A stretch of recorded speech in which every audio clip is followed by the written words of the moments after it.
할렐루야. 굿TV에 함께 하시는 여러분들을 주님의 이름으로 사랑하고 축복합니다. 우리는 그동안 성막의 영성에 관해서 17주 동안 말씀을 함께 나누었습니다. 가장 먼저는 구원의 문인 예수님을 통과하여 구원을 얻었으니 우리는 마당들의 영성으로 반드시 번제단 앞에서 회개의 죄사함 받아야 되고 물두멍에 들어가 하나님의 말씀 안에서 내 점과 흠과 허물을 발견하여 말씀의 물을 통하여 날마다 손과 발을 닦는 자가 되어야만 했습니다. 그리고 한 단계 더 나아가 성소의 영성으로 들어가서는 등대를 필요하여 예수의 피 그리고 성령의 능력을 기름 부음 받는 성령의 거룩한 빛인 등대의 힘을 힘입어 분향단 앞에서 철저히 회개하며 기도하는 영성을 유지해야 되고 떡상을 통해서 하나님의 말씀으로 우리 신앙의 자람에 대한 부분도 또 우리가 살피며 은혜를 나누었습니다. 그리고 한 단계 더 나아가 이제 지성소의 영성으로 들어가 우리의 신앙이 한 단계 성장하고 성숙한 모습을 통해서 믿음으로 구원을 얻은 우리는 믿음으로 구원에 이르는 로마서 1장 17절에 복음에는 하나님의 의가 나타나서 믿음으로 믿음에 이르려 한다라고 하는 구원의 여정을 살피며 우리가 은혜를 나누었습니다.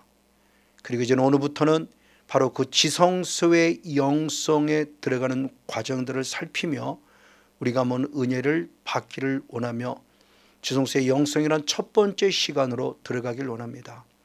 그럼 과연 지성소는 무엇 하는 곳이냐 하는 것을 한번 살피며 먼저 한번 은혜를 나누겠습니다. 가장 먼저 지성소를 우리에게 허락한 이유입니다. 즉 이 말을 달리 말하면 출애굽기 25장 8절의 말씀에 하나님이 성막을 지으라고 말씀하셨는데 그 성막을 지으라고 말씀하신 이유는 우리들 속에 거하고 싶기 때문이다 라고 이유를 우리 가지시면서 성막을 지으라고 그랬습니다. 이 말씀을 조금 더 잘 설명한 성경이 바로 쉬운 성경입니다. 그래서 다시 한번 출애굽기 25장 8절 말씀을 쉬운 성경을 통해서 보면 하나님께서 말씀하시기를 나를 위한 거룩한 집인 성소를 지어라. 그리고 왜 지어느냐? 내가 그곳에서 있으면서 백성과 함께 살기 위함이다 라고 말씀하며 주님이 성막을 지으란 이유를 분명히 말씀하는 것은 우리 그 성막을 지어서 성막 안에 주님이 친히 거하며 우리가 함께 살고 싶어 하시기 때문에 성막을 지으라는 확실한 이유를 말씀하셨습니다. 맞습니다. 그러면 이 안에 거한다고 하는 우리 함께 살기를 원하셨을 때 이걸 좀 더 구체적으로 말씀함에 있어서 출애굽기 29장 42절과 43절의 말씀을 통해서 보면 회막에서 너를 만난다 라고 말씀하고 있습니다. 그러면서 이 회막을 거룩하게 될지라고 말하며 주님이 회막을 통해서 만나기를 원한다고 말하며 바로 함께 거하시는 목적으로 함께 살 뿐만 아니라 우리를 만나 주시기를 위함이라고 말씀했습니다. 그러면 큰 폭으로 말하면 성막이지만 좀 더 구체적으로 들어가면 출애굽기 25장 22절에서는 거기서 내가 너를 만난다고 말하며 거기는 바로 지성소를 말하고 있습니다.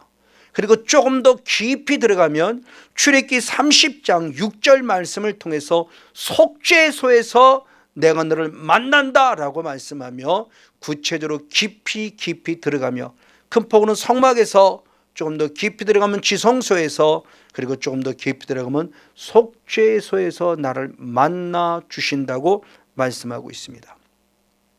자, 그러면 이 말씀을 잘 이해해야 됩니다. 하나님은 그러면 꼭 성막에는 어떤 공간에서만 나를 만난다는 그런 말씀이냐? 그런 말씀은 아닙니다. 이 말씀이 갖는 귀한 의미가 있습니다. 하나님은 무소부재하신 하나님이기 때문에 어느 한 공간에 절대 거하시는 분이 아닙니다. 그래서 사도행전 17장 24절의 말씀을 통해서 보면 오히려 주님 말씀할 때 사람의 손으로 지은 전에 내가 계시지 아니한다라고 말씀하고 있어요. 이 말씀을 잘 이해된다는 것이죠. 오히려 요한복음 3장 31절 말씀에서는 천지 만물을 창조하신 하나님께서는 바로 만물 위에 계실 것을 말씀하며 바로 만물을 창조한 주님께서 만물과 함께 거하시며 만물과 함께 한다고 말하며 어떤 공간이 아니라 시공을 초월하는 주님께서는 하나님이 친히 지으신 하나님의 창조 안에 거하실 것을 분명히 말씀하고 있죠.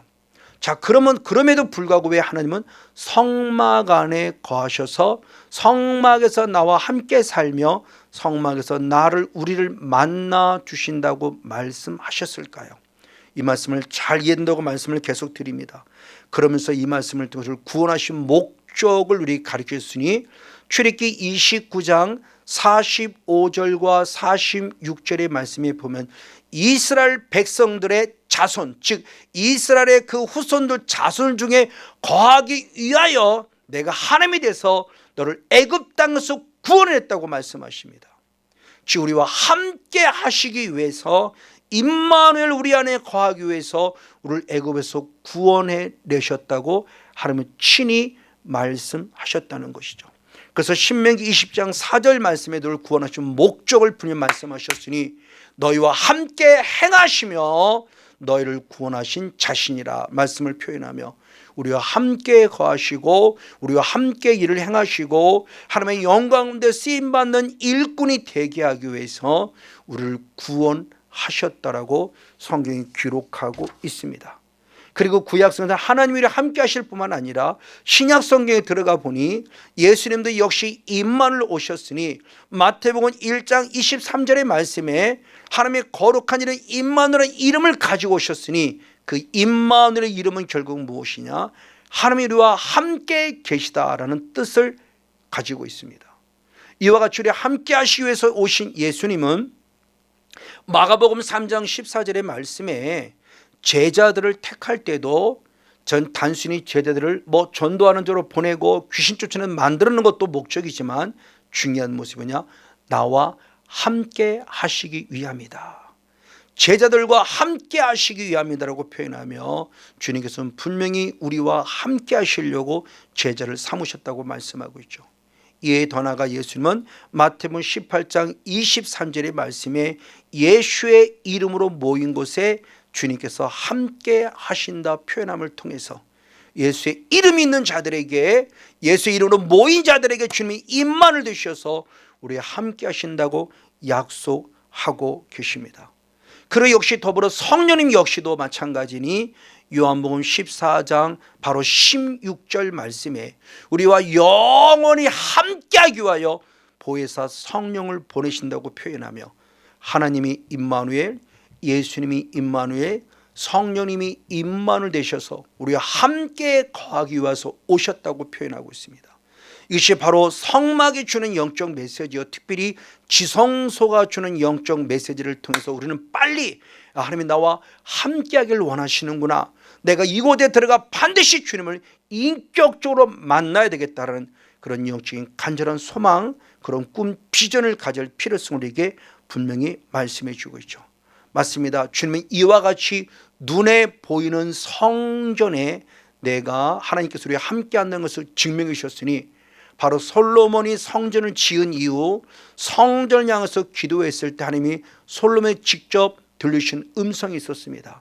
열왕기상 9장 3절의 말씀에 주님 친히 말씀하시기를 내가 너의 기도를 들었다라고 말씀하며 우리의 기도를 들으시는 귀가 있는 곳이 바로 성전임을 말하고 있고 이곳에 하나님의 이름을 두시려고 우리를 구별했다고 말씀하며 하나님의 이름이 있을 뿐만 아니라 하나님의 불꽃 같은 눈동자로 살피심과 주님의 마음이 항상 거기 있다고 표현하며 성전을 우리가 건물이라는 성전을 주셨으면서 그 성막을 통해서 우리가 하나님을 인격적으로 만나니 주님께서 내 기도를 들으시고 지금도 주님의 이름을 두셨고 주님의 눈과 주님의 마음이 있다는 것을 우리가 영적으로 이해하기 위하여 먼저 우리에게 눈으로 보이는 성전을 통해서 주시는 거룩한 메시지가 분명히 있었다고 하는 것이죠. 맞습니다.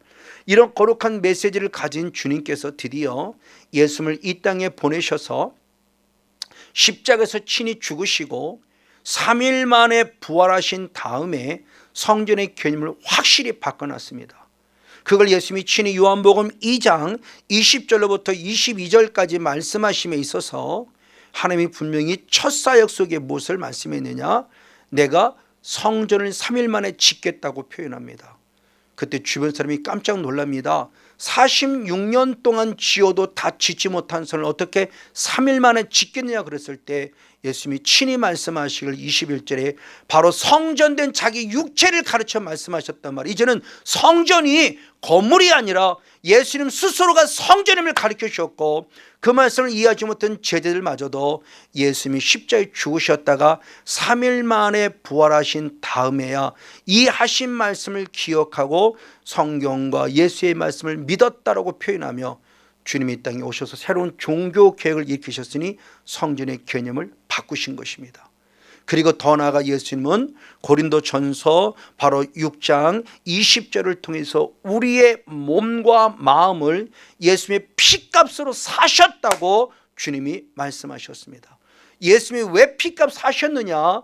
고린도전서 6장 19절의 말씀에 이제 우리의 몸을 성령의 전으로 삼기 위함임을 가르쳐 주셨고, 또 나아가 고린도전서 3장 16절 말씀에도 너희 몸이 하나님의 성전인 것과 성령이 거하시는 전인 줄 알지 못하느냐라고 말씀하며, 이제는 우리의 몸도 우리의 마음도 성전으로 삼아 주셨음을 우리가 너무나 잘 알고 있습니다. 맞습니다. 바로 이 말씀을 통해서 우리에게 무엇을 가르쳐 주느냐? 바로 눈에 보이는 성전을 통해서 예수님의 마음이 있고 예수님의 눈이 있고 예수님의 귀가 있고 예수님의 아버지 이름이 있는 그것이 이제는 우리의 몸과 마음이 성전이 되어졌기에 이제는 우리의 이 몸에 성령이 계시면서 우리 몸 안에, 우리 안에 예수님의 이름이 있고 예수님의 눈이 있고 예수님의 귀가 있고 예수님의 마음이 있음을 증명해 주시면서 하나님의 나라가 무엇인가를 보여주고 확증해 주고 있다는 것이죠. 맞아요. 바로 예수님이 이제 우리 안에 들어오시기 위해서 요한계시록 3장 20절의 말씀을 보니 늘 우리 마음을 두드리고 있다고 표현합니다. 그래서 우리의 마음을 두드릴 때 내가 마음을 열면 주님이 내 안에 들어오셔서 나와 함께 거하시는 바로 지성소의 영성, 성막의 영성을 가르쳐주며 우리와 함께 있기를 원하시는 주님의 모습을 볼 수 있게 됩니다. 근데 이렇게 주님을 영접하기 위해서는 그냥 어서 오시옵소서 하면 끝남이 아닙니다. 그걸 구체적으로 설명한 게 요한계시록 3장 20절에 앞선 19절에서 말씀하고 있습니다. 그 19절은 뭐라고 표현하는가? 하나님은 사랑하는 자를 책망하여 징계하노니 그런 데가 열심을 더 회개하라고 말씀합니다. 철저히 회개해서 주님이 내 마음을 두드릴 때 문을 활짝 열어 영접해 드릴 때 주님이 내 안에 들어오신다고 말씀하고 있으니 이제는 몸의 성전, 마음의 성전 우리들에게 주님을 늘 영접하고 주님이 함께 거하고 우리 함께 살길 원하시는 모셔드리려면 우리는 철저히 십자가 앞에서 회개해야 될 회개의 필요성을 살펴보게 됩니다. 그래서 우리는 번제단에서 이미 회개했고 분향단은 이미 회개했을 뿐만 아니라 앞으로 배우겠지만 지성소 안에 들어와서 속죄사 앞에서 또 회개하는 은혜가 필요함을 우리에게 역시 말씀해 주고 있습니다. 맞습니다. 이에 바울은 이 영성을 아주 귀하게 여겼습니다. 그래서 로마서 8장 1절과 12절의 말씀에 이렇게 회개함을 통해서 우리에게 주시는 거룩한 예가 무엇인가를 가르쳐 줬으니 우리는 절대 예수 안에 있을 때 그 누구도 절대 우리를 정죄할 수 없다고 말합니다. 왜냐하면 생명의 성령의 법으로 예수 안에 있는 생명의 성령의 법으로 죄와 사망의 법에서 나를 해방했다고 말하며 예수 안에 있는 자에게 있어서 바로 예수의 피와 더불어 생명의 성령의 법이 사망의 죄와 법에서 우리를 해방시켜 진리의 자유함을 주신다고 말씀하고 있으니 예수님이 내 안에 거심이 얼마나 감사한지요. 우리의 몸과 마음에 우리의 몸이 이제는 마음의 성전이 지성소의 영성이 돼서 주님이 인격적으로 만남 안에서 진리의 자유를 누려야 될 영적인 중요한 영성을 가르쳐 주고 있습니다. 이와 같이 우리와 함께하고 계시는 하나님, 우리와 함께하는 예수님, 우리와 함께하는 분명히 성령님이 우리 안에 존재하고 우리의 왕 되심을 말씀해 주고 있습니다. 그런가 반면에 그럼에도 불구하고 또 우리가 죄를 범하면 하나님의 나라부터 떠난다고 하는 사실도 알려주고 있는 것이 성경의 귀한 진리요 비밀입니다. 우리가 너무나 잘 알고 있는 다윗이라는 영성은, 다윗은 대단히 안타깝지만 하나님 앞에 온전히 서는 아름답고 귀한 영혼이었지만, 우리가 잘 아는 대로 우리아의 아내를 범하는 간음의 죄를 범했고, 더 나아가 간음의 죄를 숨기려고 바로 우리아를 죽이는 그런 살인죄를 범했고, 그래서 나단 선지자를 통해서 귀하게 책망을 받을 때 그가 가장 먼저 하나님께 드린 기도가 있었습니다. 그 기도는 무엇이냐? 시편 51편 11절 말씀을 통해서 보면, 주님, 나를 주 앞에서 쫓아내지 마시고 성령을 나로부터 거두지 말라고 말하는 아주 충격적인 기도를 합니다. 즉 다윗은 내가 죄를 범할 때 하나님이 나로부터 떠나고 성령님이 나로부터 떠난다는 사실을 알고 있기에 철저히 회개를 통해서 주님이 나를 떠나지 아니하고 더 나아가 성령이 나를 떠나지 않기를 간절히 기도했다는 사실을 우리는 충격적으로 받아들여야만 합니다. 또는 잘 아는 대로는 창세기 3장 24절의 말씀을 통해서 보면은 아담과 하와가 결국 에덴 동산에서 쫓겨난 걸 알 수 있습니다. 왜 그들은 쫓겨났나요? 죄를 범했기 때문입니다. 사탄의 미혹에 속아 하나님과 같이 되려고 선악과를 먹지 말라 하나님의 말씀을 불순종하여 선악과를 먹는 순간 이제는 죄 지은 자의 모습으로서는 거룩한 에덴 동산에 거할 수 없기에 하나님은 그를 단호히 쫓아낸 것을 보면서 바로 구원받은 오늘 우리의 모습에도 아버지, 내가 죄를 범할 때 대단히 안타깝지만 하나님으로부터 떠나야 되는 안타까운 현실을 가르쳐주고 있습니다. 그리고 나갔던 신약 성경에서 히브리서 12장 16절 17절 말씀에도 통해서 보면은 우리가 잘 아는 에서가 장자라는 축복의 이런 명분권을 가지고 있었음에도 불구하고 배고픔을 이기지 못하고 팥죽 한 그릇에 장자의 명분권을 팔아버리고 말았고, 뒤늦게 깨닫고 하나님의 축복을 공급받으려고 주께 나와 간절히 눈물로 기도하지만 주님은 중요한 말씀을 하셨으니 너는 버림바가 되어 회개할 길을 얻지 못했다는 충격적인 얘기를 역시 또한 기록하고 있다는 것입니다.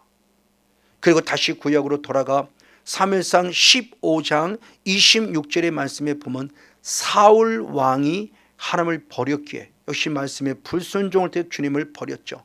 그때 주님 말씀하실, 네가 나를 버렸기에 나도 너를 버린다. 네가 여호와의 말씀을 버렸기에 나도 너를 버린다고 말씀하며 하나님이 결국 그 사울 왕으로부터 떠나간 모습을 가르쳐주면서 우린 정말 충격을 받지 않을 수가 없습니다. 나와 영원히 함께하기 위해서 하나님 예수님 성령이 오셨는가 반면에 내가 죄를 범하는 순간 주님이 떠난다고 하는 것이 영적인 메시지를 주어질 때 내가 지성소의 영성을 유지하고 바로 번제단을 통과하고 그리고 물두멍을 통과하고 그리고 분향단을 통과하고 떡상을 통과하고 마지막 지성소에서 속죄소까지 들어오고 언약궤 영성까지 들어갈 필요성을 우리에게 분명히 가르쳐 주고 있습니다. 자, 그러면 이와 같이 누가 우리를 죄를 범하게 해서 하나님으로부터 떠나게 하느냐는 겁니다. 성경은 분명히 말씀합니다. 사단이라는 영이 하나님으로부터 우리를 떠나게 만들고 있다는 거예요. 그 과정 속에 빠져있는 한 사람이 있으니 예수님의 제자 가운데 한 사람인 가룟 유다입니다.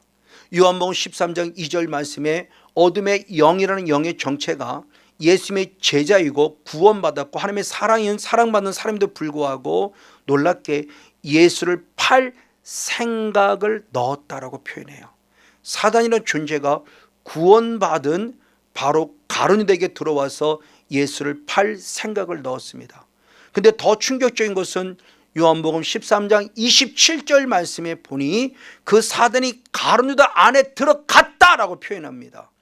하나님은 예수님은 가룟 유다에게 3번씩이나 회개의 기회를 주었지만 결국 회개하지 않았고, 회개하지 않았을 때 사탄이 들어갔고, 들어갈 때 주님이 드디어 네가 할 일을 속히 하라라고 표현하며 예수를 파는 일에 은 30을 통해서 예수를 팔았던 가룟 유다의 모습으로는 볼 수 있습니다. 맞습니다. 바로 이와 같이 사단이라는 존재는 요한에서 3장 8절의 말씀을 보니 죄를 짓게 함으로 자기에게 속한 자가 되게 하고 있어요. 구원받은 하나님의 백성임에도 불구하고 죄를 짓고 있다고 말하고 있고, 죄를 짓게 하는 자기에게 속한 자가 되게 합니다. 그럼 사탄에게 속한 자의 결국은 뭐냐는 거예요. 단순히 이 땅에 죄를 지어서 단순히 잘못 살고 저주받고 삶의 고난과 아픔을 느껴는 끝나냐? 아닙니다.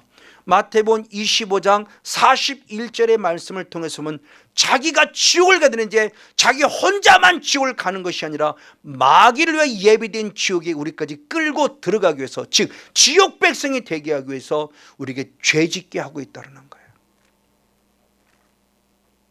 하나님을 예수를 나의 구원자로 믿어 구원받은 하나님의 백성을 사탄의 백성으로 만들어서 바로 지옥에 들어가기 위해서 끊임없이 죄짓게 하고 있다는 사실을 가르쳐 주고 있는 것입니다. 그러니까 주님께서는 우리에게 분명히 말씀할 때 히브리서 12장 4절의 말씀에 반드시 죄와 싸워라, 어느 정도로까지? 피 흘리기까지 싸우라고 말합니다. 이 죄는 단순히 어떤 행위적으로 범하는 죄를 말하나 죄짓게 만드는 죄성의 근원이 사탄과 더불어 싸우라는 겁니다. 단순히 행위적으로 죄를 범했다 안 했다가 아니라 죄짓게는 사탄과 싸움, 즉 영적 싸움을 말하고 있으니 영적 싸움을 싸워 사탄과 이겨야만 나라부터 거하신 하나님이 떠나지 않기 때문입니다. 지성수의 영성까지 이르러서 반드시 죄와 싸울 이유를 말씀해 주고 있습니다. 이것이 바로 처음 믿음을 저버리지 않는 것이라는 겁니다. 그래서 디모데전서 5장 12절의 말씀에 처음 믿음을 저버리지 말라, 처음 믿음을 저버리는 데는 심판을 받는다고 말하며 우리에게 분명히 경고의 음성을 들려주고 있죠.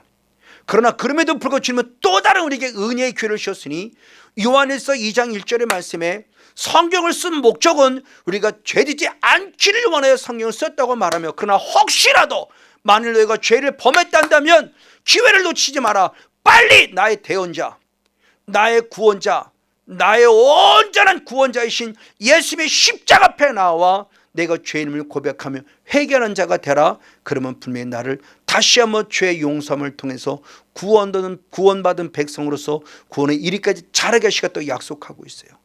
죄지지 않기를 원하지만 혹시나 죄를 범했던 빨리 십자가 앞에 무릎 꿇는 회개의 영성이 필요함을 가르쳐 주고 있죠. 맞습니다. 회개할 기회를 잃어버린 어리석은 자가 아니라 회개할 기회를 내게 잘 순응해서 오늘도 십자가 앞에 다시 한번 무릎 꿇어 죄사함을 받아 바로 죄사함을 받을 때 죄사함으로 끝남이 아니라 이제는 약속된 성령을 선물로 받는 그런 복 있는 주인공이 되어야만 한다는 것입니다.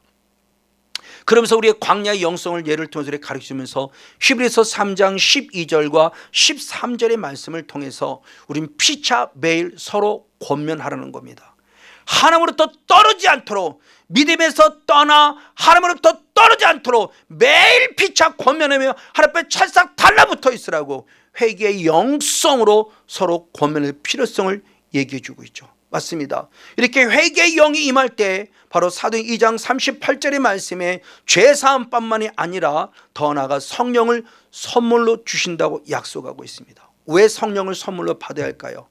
조금 전에 말씀을 드렸듯이 요한복음 14장 바로 16절의 말씀에 나와 영원히 함께 거하시는 성령님과 임마누엘 되기 위함입니다. 맞습니다.